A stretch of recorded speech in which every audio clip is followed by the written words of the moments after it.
Преди малко видеото прекъсна, тъй като аз не редактирам видеята, ще продължа да говоря откъдето приключих.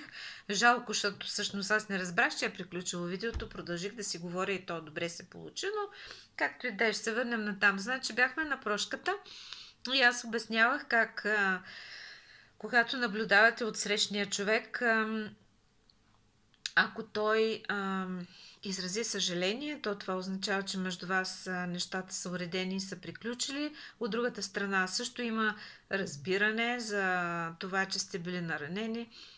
И енергийната връзка между вас общо взето е разрешена, приключила. Ако човекът от среща, с когато извършвате тази виртуална въображаема прошка, която впрочем е много ефикасна, много по-ефикасно, навярно, от това да отидете и лично даже да се извините или пък да поискате прошка, защото всъщност човек го намира за много трудно обикновенно и така едва ли се получава много естествено, но затова пък, когато го направите в съзнанието си, то работи безпогрешно. Да, ако отсрещният човек не изрази съжаление, но да речем започне да се смалява или пък се отдалечи, това също означава, че нещата вървят добре, работи се по въпроса, от ваша страна е започнал процес на разрешаване на връзката, на обвързаността с човека или случката. Но все още има какво евентуално да се научи. Ако човекът се разпадне на прах, нали, въображаемо, разбира се, или просто изчезне, това означава, че от ваша страна нещата са разрешени, вие сте простили, приключила е въпроса за вас, от другата страна обаче не. И то по-скоро защото другата страна няма дори навярно разбиране или подозрение, че е причинила вреда върху вас, че ви е наранила.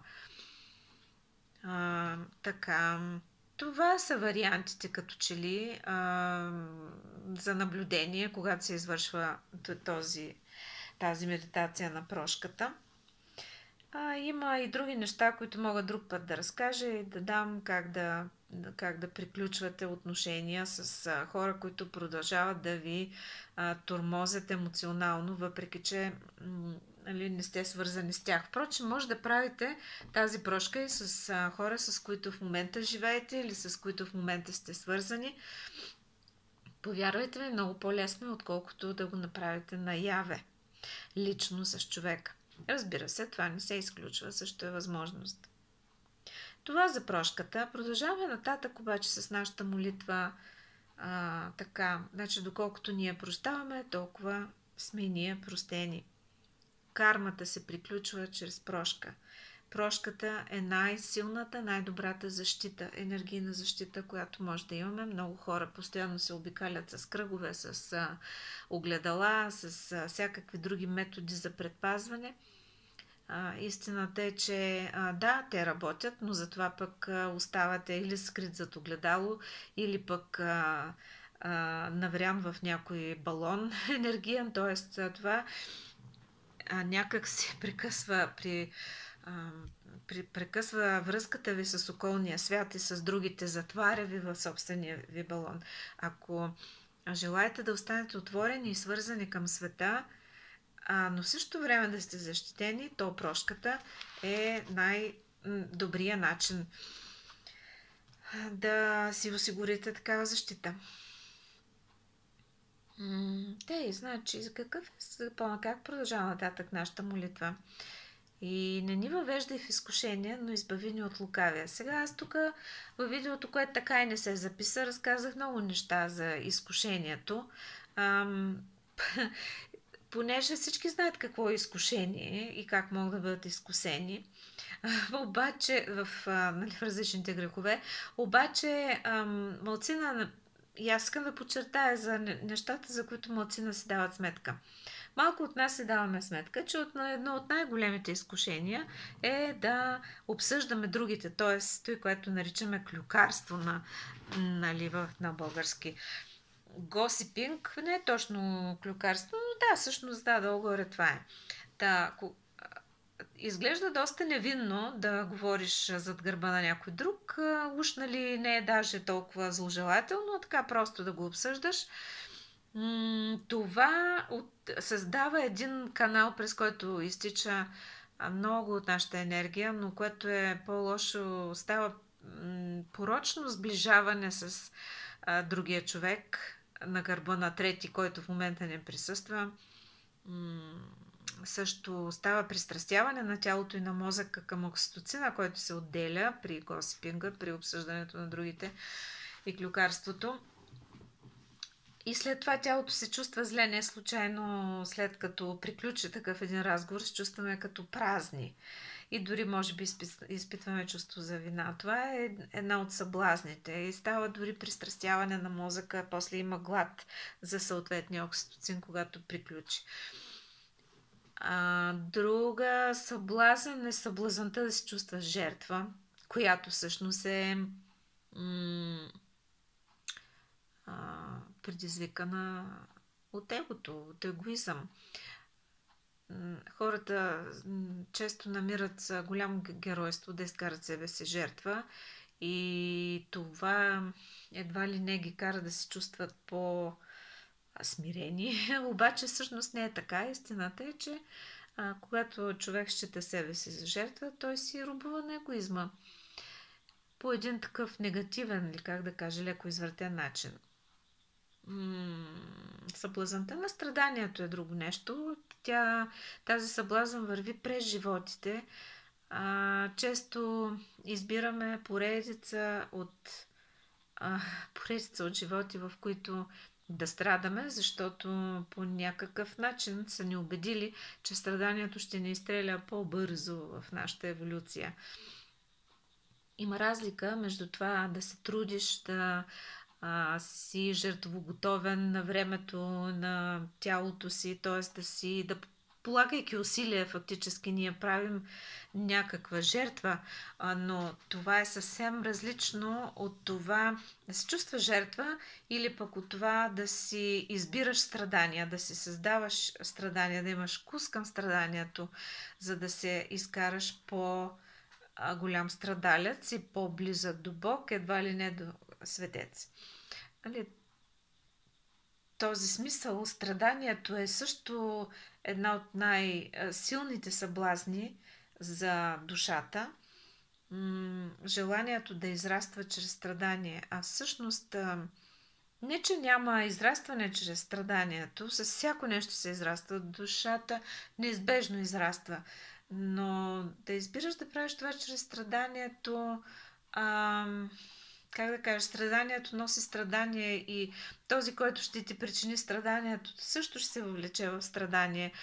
Тоест, не би ли могло това да се замени с осъзнаване, с прошка, с разбиране, с мъдрост? Обърнете внимание какви са съблазните. Съблазните не са само това да поискаш жената на съседа или пък вола на съседа или там както бяха изредени, не вола, а осела. Съблазните понякога, изкушенията са много прикрити под доста благовидни образи. И винаги са свързани с егоизма, с желанието на егото да се изпъче, да се изтъкне, да застане отгоре. Над всичко.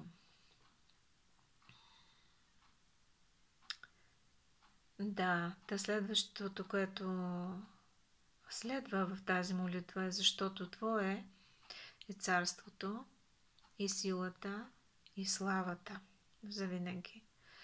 И какво казваме ние сега с това? Твое е царството. Всичко принадлежи на Теб. Небето, земята, ние, всичко, което е от Бог. Някои казват, има Бог, има дявол. Споря по въпроса. Не мисля, че дявол е създаден от Бог. Мисля, че е позволен, доколкото злото създаваме, избираме злото, за да си причиним страдания по начина, по който току-що изтъкнах. По този начин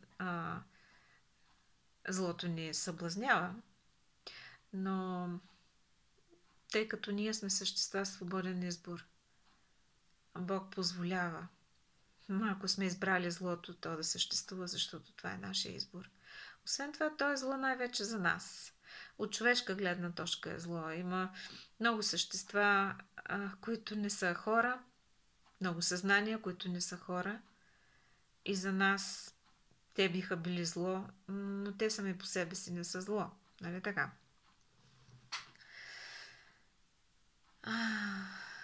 Най-простият пример. Един ураган зло ли е?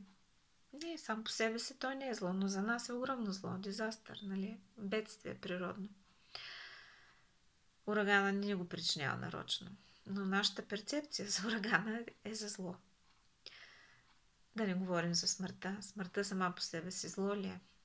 Тя просто е. Но ние възприемаме за огромно зло и страдание. И тъй. Примерите могат да са много, но всичко е Царството Божие. Заедно с нас из цялата Вселена, която ние сами сме създали и продължаваме да създаваме за себе си чрез своите възприятия. Твое е царството и силата. Защо казваме Твое е силата? Имаме ли ние собствена сила? Персонална, наша собствена сила? В какво се състои нашата сила? Можем ли ние да се накараме да спрем да дишаме или да започнем да дишаме, ако сме спрели да дишаме? Почти нищо не е в нашите ръце, в нашата сила. Според вярата ви ще ви се въздаде, нали така беше казал Христос? Тоест, нашата лична сила се състои във връзката ни с Бог, във връзката ни с нашата собствена вяра. И доколкото ние осъзнаваме тази връзка и силно вярваме в нея, до там се простира и нашата сила. С Бог сме силни. Без Бог не толкова. Но Бог е със всеки. Без значение дали човек осъзнава тази връзка или не осъзнава. Да, и силата, и славата. И защо казваме и славата? Защото след като цялото царство е Божие, всичко в него е Божие, от Бог и ние сме от Бог. И след като Негова е силата единствено и нашата сила се състои във връзката ни с тази Божия сила, то всички лаври за това какво е постигнато, какво се е случило, какво е създадено, също принадлежат на Бог. Тоест, каквото и да ни се случи, каквото и да успеем, както и да се представим, то славата е винаги Божия. Не може да е наша. Тъй като без Божията подкрепа, какво сме?